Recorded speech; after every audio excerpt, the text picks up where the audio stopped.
Excuse me if I don't make sense. Excuse me if I get a panic attack right now. But I'll try my best. We love you anyway. 14 June 2020 ভারতের সংবাদ মাধ্যমে ছড়িয়ে পড়ে এক চাঞ্চল্যকর সংবাদ। বলিউডের উদীয়মান তারকা সুশান্ত সিং রাজপুত বান্দ্রার নিজ অ্যাপার্টমেন্টে আত্মহত্যা করেছেন। দরজা ভেঙে তার ঝুলন্ত মরদেহ উদ্ধার করা হয়। ময়নাতদন্ত রিপোর্ট অনুযায়ী গলায় ফাঁস লাগার কারণে শ্বাসরোধ হয়ে মৃত্যু হয় সুশান্তের। এই খবরে ভারত সহ গোটা বিশ্বে তার ভক্তদের মধ্যে শোকের ছায়া নেমে আসে। কিন্তু সুশান্ত সত্যিই আত্মহত্যা করেছেন নাকি কোনো গভীর ষড়যন্ত্রের শিকার, সে প্রশ্ন থেকেই যায়।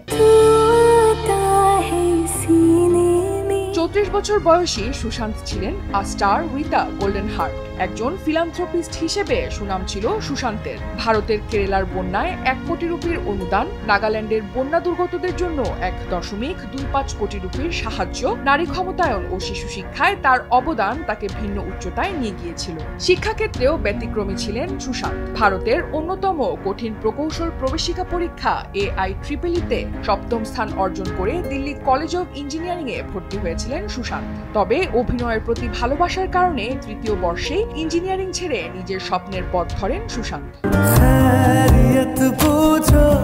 সুশান্তের ক্যারিয়ার শুরু হয় একজন ব্যাকগ্রাউন্ড ডান্সার হিসেবে। পরে একতা কাপুরের নজরে আসার পর পবিত্র রিশতা ধারাবাহিকে অভিনয় করে ব্যাপক জনপ্রিয়তা লাভ করেন। কাইপোছে সিনেমার মাধ্যমে বলিউডে আত্মপ্রকাশ হয় সুশান্তের এবং এরপর একের পর এক হিট সিনেমা উপহার দেন, যার মধ্যে উল্লেখযোগ্য MS Dhoni, the untold story, Chhichhore, Kedarnath ইত্যাদি। 2020 সালে তিনি বলিউডের শীর্ষ অভিনেতাদের তালিকায় জায়গা করে নেন এবং প্রতি ছবির জন্য 7 থেকে 8 কোটি রুপি পারিশ্রমিক পেতেন।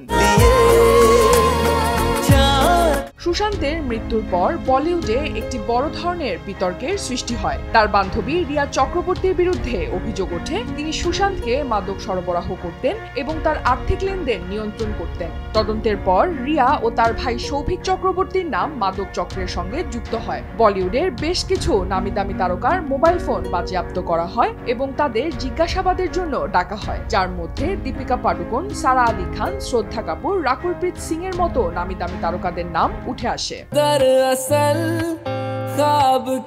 সুশান্তের মৃত্যুর পর বলিউডে নেপোটিজমের বিতর্ক নতুন মাত্রায় পৌঁছে যায়। কঙ্গনা রানাওয়াত সহ অনেকেই অভিযোগ তোলেন বলিউডের ক্ষমতাশীল প্রযোজক পরিচালকরা স্টার কিডদের অগ্রাধিকার দেন আর বহিরাগত প্রতিভাদের অবহেলা করেন। করণ জোহর, সালমান খান, যশরাজ ফিল্মস সহ একাধিক প্রযোজনার সংস্থার বিরুদ্ধে অভিযোগ ওঠে যে তারা সুশান্তের ক্যারিয়ারে বাধা সৃষ্টি করেছিলেন।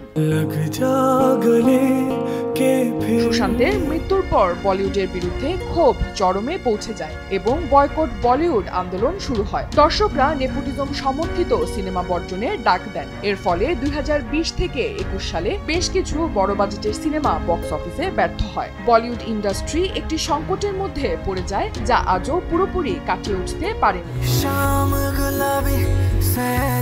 সুশান্তের পরিবারের দাবি ছিল এটি আত্মহত্যা নয়, বরং পরিকল্পিত হত্যা। একে একে তার মৃত্যুর তদন্তে সিবিআই, ইডি এবং নার্কোটিক্স কন্ট্রোল ব্যুরো যুক্ত হয়। দীর্ঘ তদন্তের পর 2025-এ এসে সিবিআই এর চূড়ান্ত প্রতিবেদনে নিশ্চিত করা হয়েছে যে সুশান্ত সিং রাজপুত আত্মহত্যা করেছিলেন এবং রিয়া চক্রবর্তী সহ তার পরিবার নির্দোষ। 5 বছর পর সত্য প্রকাশে আসতেই রিয়ার পাশে দাঁড়িয়েছেন পূজা ভাট ও দিয়া মির্জা। দিয়া দাবি করেছেন রিয়া ও তার পরিবারের কাছে সকলের ক্ষমা চাওয়া উচিত। পূজা ভাটও রিয়াকে সমর্থন জানিয়েছেন। একই সঙ্গে খোঁচা মেরেছেন বলিউডের খিলাড়ি। 5 বছর আগে অক্ষয় লিখেছিলেন সত্য সামনে আসবে। সেই পোস্টটি পুনরায় শেয়ার করে মহেশ কন্যা লেখেন সিবিআই নিশ্চিত করেছেন আত্মহত্যার কারণে মৃত্যু হয়েছে সুশান্তের। এর নেপথ্যে অন্য কোনো কারণ নেই। রিয়া চক্রবর্তী ক্লিন চিট পেয়েছেন। আশা করছি সত্যিটা এবার প্রকাশ্যে এসেছে।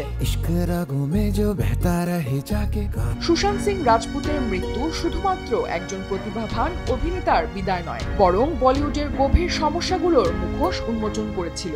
যদিও তার মৃত্যুর কারণ নিয়ে আজও বিতর্ক আছে, তবে এটি নিশ্চিত যে তিনি বলিউডের কঠোর বাস্তবতার শিকার হয়েছিলেন। তার স্মৃতি আজও কোটি ভক্তের হৃদয়ে অমলিন। অনন্যা দাস, দেশ টিভি।